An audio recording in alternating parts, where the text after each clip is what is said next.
Hey guys, what's going on? Got an update for you here on the CJ7. First big progress update is the axles are out. We got them chilling over here. Old steering suspension is out.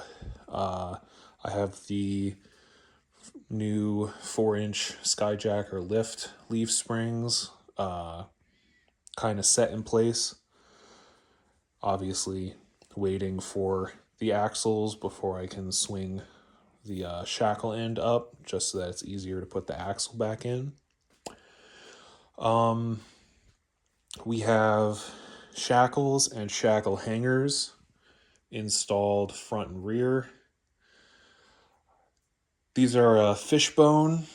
It's like I think they're Omix stock style shackle hangers. I don't know what this was with my hand, but and they're not more fishbone, greasable shackles front and rear.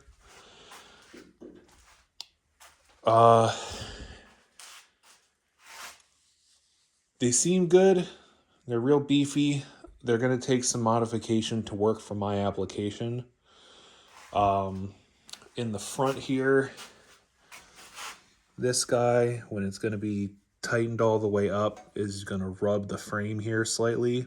So I'm going to have to trim some off on the top on both sides. Just hit it with the grinder. Probably hit it with the bench grinder. Just shave some of the metal down. In the back, I have to do a bit more extreme clearancing because I don't know if it's because I'm running the frame caps or not, or what the deal is, but the shackle hanger is kind of offset. So on the inboard side, the top of the shackle is actually hitting the frame, and if I tried to tighten, or when I go to tighten that top bolt, it'll press against the frame and I won't have any suspension movement. So I'll have to trim a bunch more metal out of the inboard wishbones for the rear shackles, but that's not a huge deal. Again, it is what it is, and you could see there's more than enough material on these shackles, so gotta do that. Up front, we have the shackles, and we have the steering box, the heavy-duty steering box bracket, and the steering box brace all put in. And it was all installed, you can see down there, with nuts and bolts. The holes that I drilled worked perfectly. Just used a magnet to fish the washers and hold the nuts in place while I spun the bolt to get them started. They are nylocks, just because, one, I didn't want to have to mess around with lock washers, but obviously I don't want any of this stuff coming loose. And then everything got tightened and torqued, so that's all good to go. Power steering lines are in. Steering shaft is in. Power steering pump is in. And this power steering stuff has unfortunately been one of the biggest pains in the butt so far on this process. I didn't have the lines put on the box before I put the box in, and I'm glad I did that because I probably would have been fighting the return line. because the return line is way too tall coming out of the box, and it was hitting the grill shell. So you can kind of see the return line in there, and you could see that kind of mark, that dimple or flat spot. That's actually where the 90-degree bend started.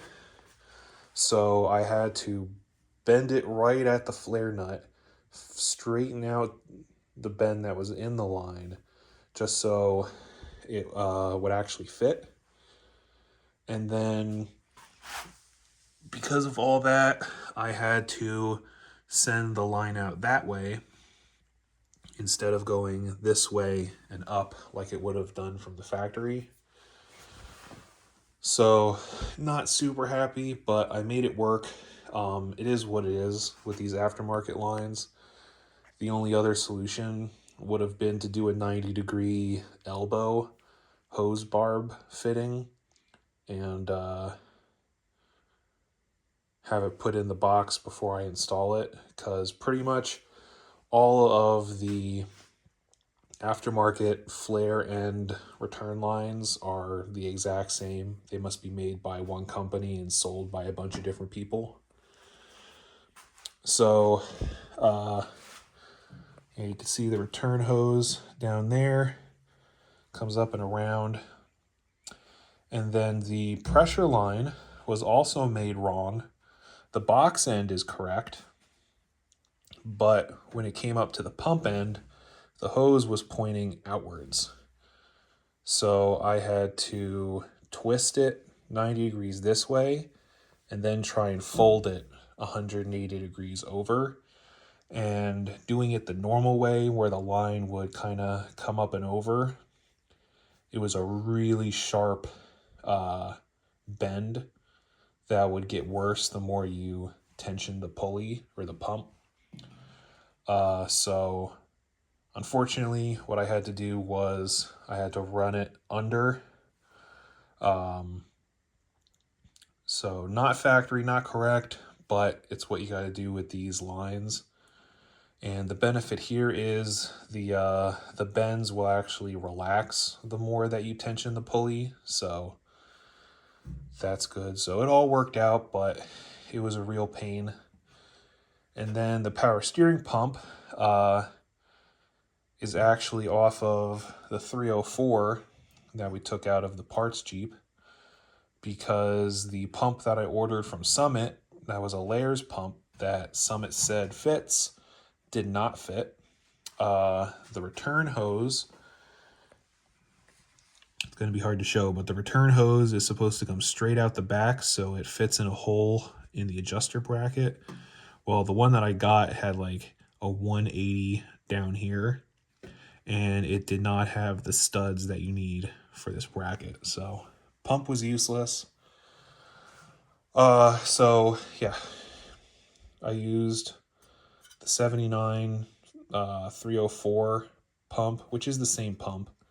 The bracket for that mounts over here instead of over there. So pulled the pulley off, cleaned it up, tapped the holes to clean them out, and then put our 6-cylinder brackets on, and then put the V8 pulley back on, which the only difference is the one that comes off the V6 has a smaller diameter front pulley and then the same diameter rear one, but it works because the rear one is the one that you need. I'm not sure what this front pulley would be for. Maybe on different vehicles that would have like air conditioning or something. But in this case, we're just running this back one, which is the same diameter between the V8 and the V6. So that works out. Unfortunately, getting a belt has not been too easy, because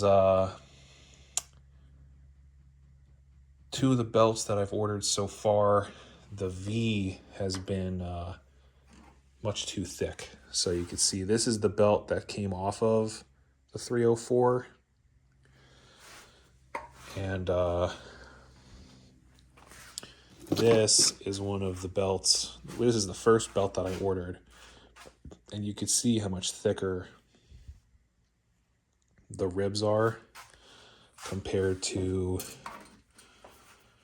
the one that came off.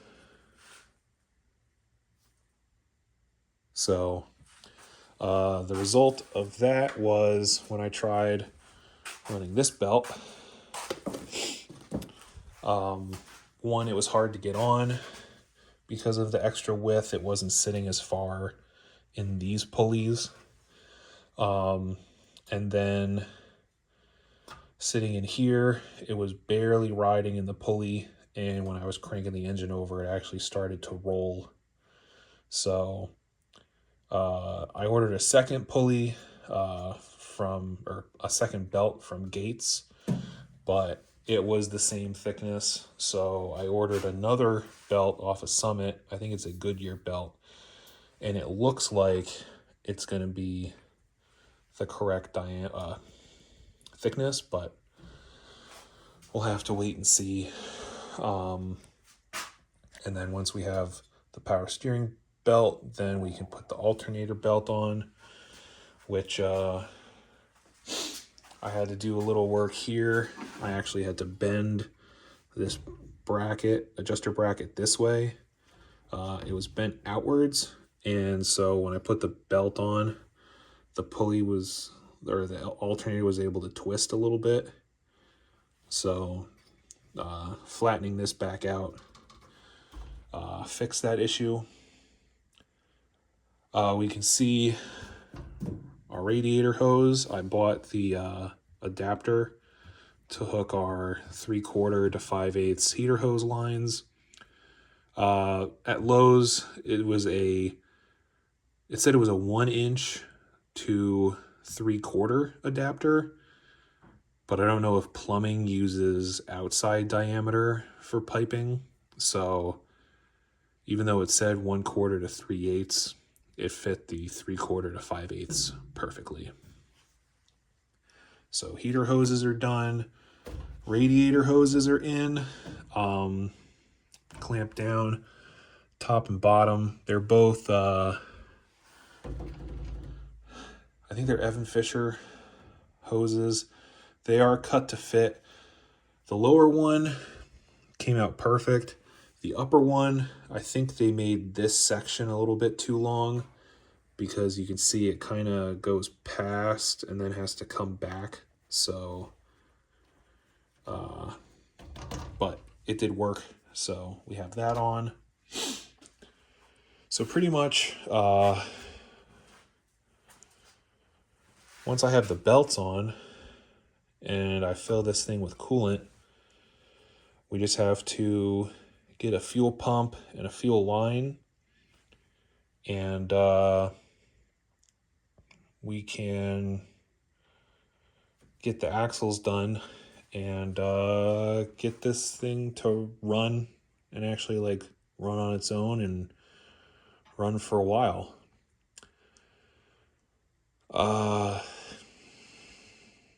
We have the under hood light rebuilt.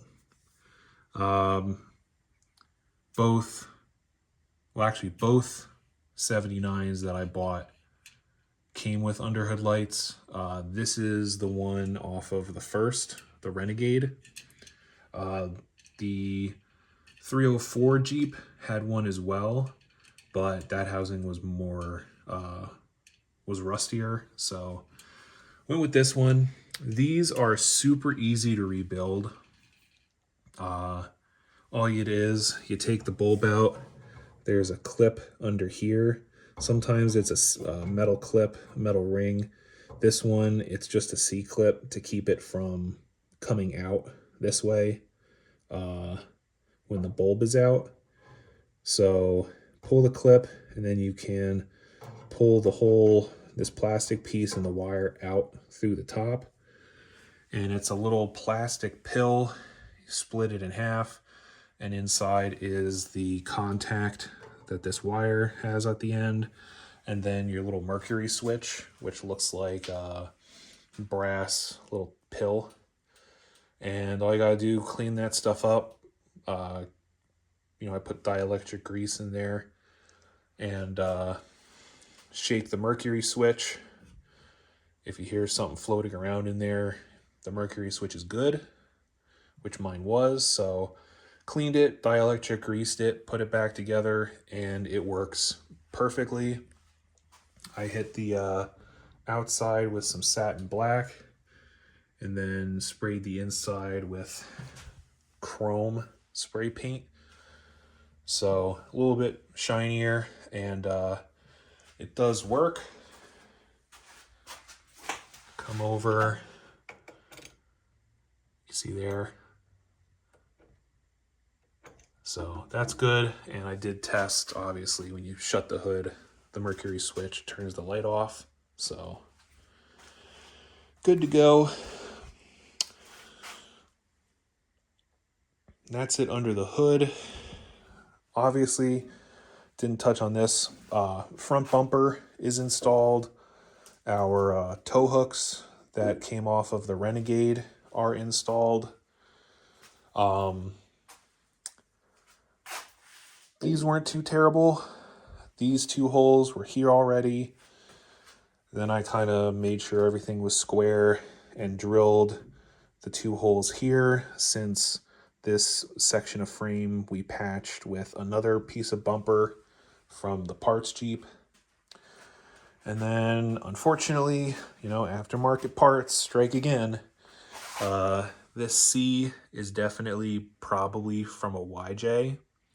So it is definitely thicker than the CJ frame.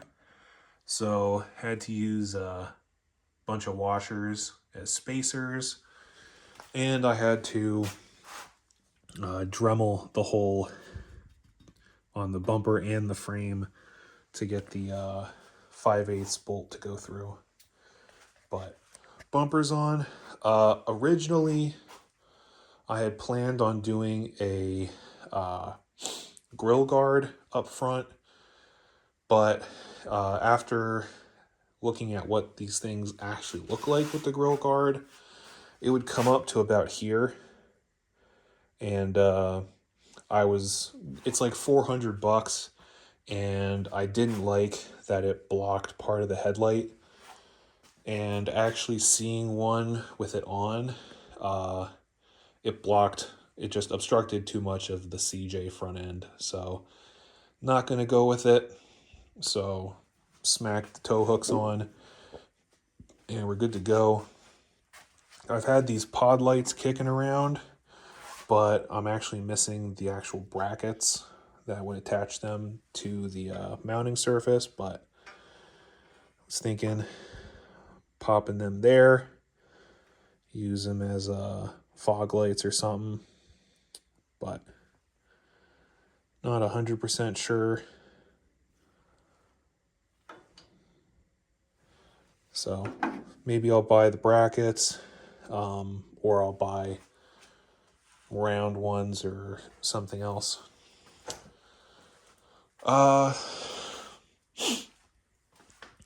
Coming inside, not much has gone on in here. Actually, pretty much nothing. Other than for Christmas, my little brother hooked me up with a dual speaker pod that goes on the floor there. So that's installed. There's wires running out of the housing, but I haven't hooked them up to the radio. Reason being, I'm also going to buy, they sell little pods that go back here. One for speaker ability, but two, they also have cup holders, so give the backseat passengers something to go with.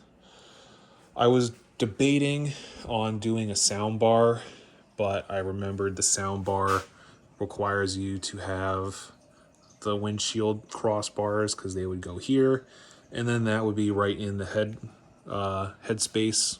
So it would either have to be these or boat speakers hanging off the roll bar. And honestly, I'd rather go with these and have the cup holders. So when I buy the speakers back here, then I can run them up front and actually wire in all the speakers and stuff. I may still put a speaker in here. I'll try and see what I can come up with.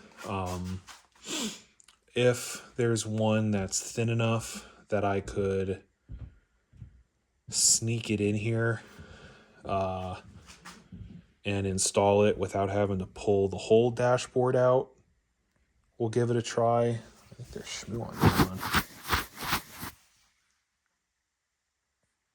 Any better? Yeah, if I can get a speaker in here without pulling the whole dashboard out, I'll give that a try. Otherwise, leave it with a blank spot. But horn cap is back on the steering wheel. I got the horn contact deal all figured out.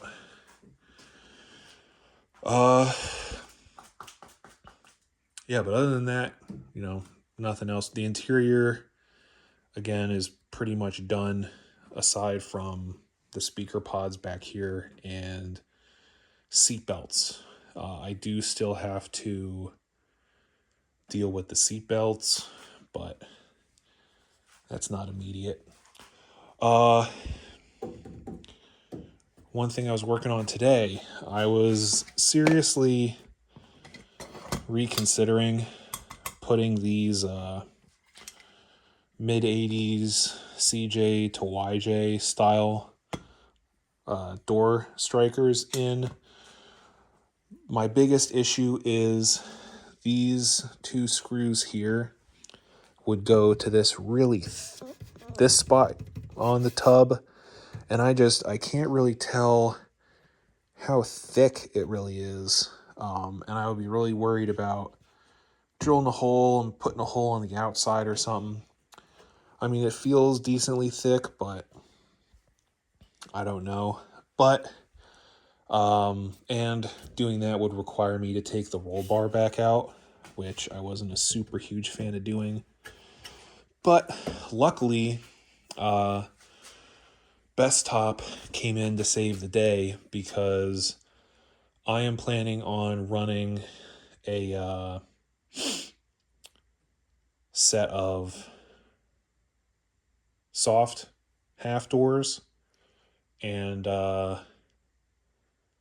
with the super top that I'm going to buy, and those actually run these paddle style latches, and it will come with latches or strikers that I actually just screw onto the outside here and nut and bolt in. And the instructions actually state if you have these, you have to remove them. So that saves me a big headache. So we're going to go with that route. Saves me a whole bunch of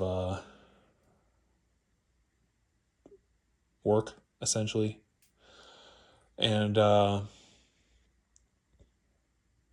and once I have them in, obviously I have to buy the doors, which will be a while, but then I'm going to have to see how those line up with these, because, you know, obviously I don't have them yet, so I don't know where exactly they want you to mount it. But obviously the strikers here have to be pretty high up on the door pillar, so we'll have to see how the soft doors compare to like these hard doors, because I would like to keep these hard doors for the winter time. You know, have the soft, because the super top, soft top does work with full hard doors. Whether it's these exact ones or not, I don't think so, because they're kind of, especially this one's pretty beat up and rotted out, so I may wind up finding a different set or not. I don't know. We'll see. But yeah, so striker issue is solved, so that's good. And then the other,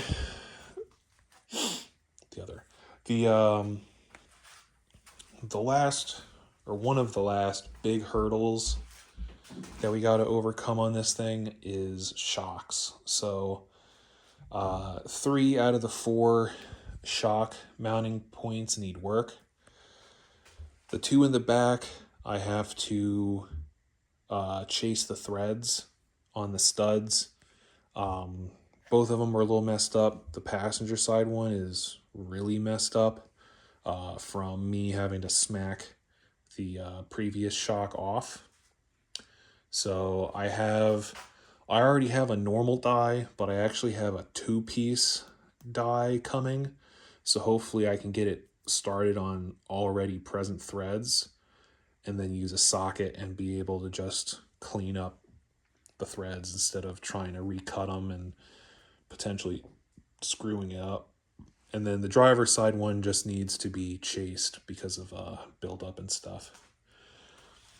The one up here is good to go, but the one on the passenger side, the threads are almost all missing. I think there might be like 1 thread chilling here. So my plan is, and you know, these are all 1/2 inch by 20 studs, both on the frame and the shock plates. So I have another 1/2 inch by 20 bolt. It's 4 inches long, and pop it out of the bag.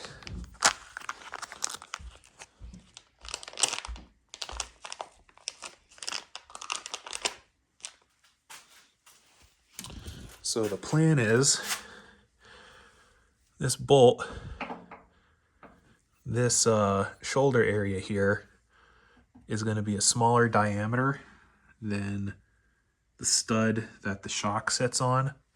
So on the other side, I'm going to cut all the threads off, make it flush so it's just this stud, and then run a drill all the way through, drill a hole in the fender, and then I'll be able to slide the bolt in from the back side and have the bolt stick out so that way I could have new threads while retaining the factory shock stud. I don't know if it's going to work or not, but that's my idea. So, but once that's done, then we just have to tear apart our axles, which let me know if you guys want to see that. Otherwise, we'll just do it off camera. But if you actually want to see me pull these apart, I can figure out some way to set up the cell phone, I'm sure. But bought a slide hammer and a this spline, or this spindle puller for the front axle. You need this, definitely need the slide hammer for both. You need the slide hammer to get the rear axle shaft out, and then you need the slide hammer with that spindle puller to get your spindle off and get your inner axle shafts out.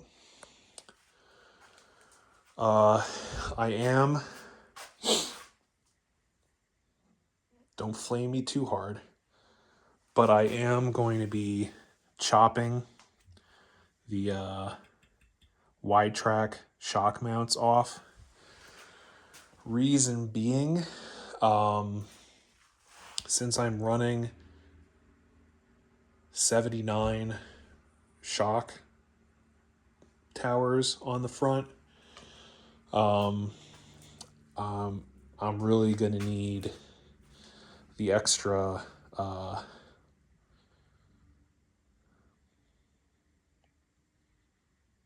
height, I guess. I mean, it's not that much. You know, you're looking at, you know, the shock would have to stop here instead of probably like down here, but it's still going to be an inch or two. So I don't know. If anything, you know, I could try